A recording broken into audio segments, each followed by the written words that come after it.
Una bara chiara decorata con cuoricini disegnati a mano dalle amiche del body painting e gerbere colorate e bianche poggiate sopra.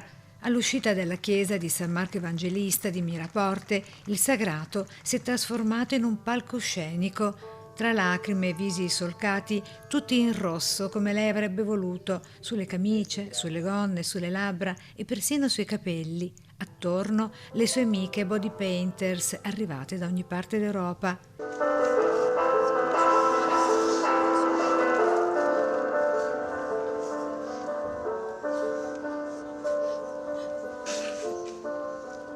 Jenny Gegé Corrò, nota artista 41enne del body painting e del burlesque, anima creativa e conosciuta a livello internazionale, scomparsa dopo un male fulminante a 3 mesi dalla scoperta, ha scelto di salutare la figlia Maria di 15 anni, i familiari e gli amici tutti a modo suo, con bellezza, colore, teatralità e amore, e così è stato. Penso che Gianni ora stia sorridendo, perché sono idee un po' folli, però lei era follia, era creatività, era arte pura. E poi lei, Reira, la sua modella e musa, vestita da angelo, il volto, le braccia e l'abito dipinti come una tela vivente e con un paio d'ali maestose. Le ali le ha costruite Gegé e quando purtroppo è giunto il momento le abbiamo usate per un progetto che non era in programma. Sono molto onorata di essere stata la sua modella perché lei si esprimeva tramite l'arte, quindi su di me dipingeva quello che sentiva, quello che era la sua storia, la sua vita,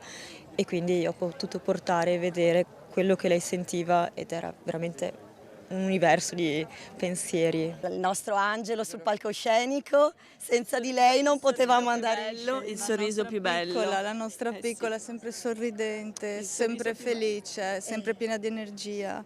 E se superiamo questo momento è perché lo viviamo insieme. Non un funerale, ma una festa, non lutto, ma colore, non silenzio, ma vita. Jenny, donna libera, la ricorda così chi l'ha conosciuta. Lascia un'eredità fatta di coraggio e creatività e ha saputo trasformare un addio in un manifesto di vita. Semplicemente colore e immagini.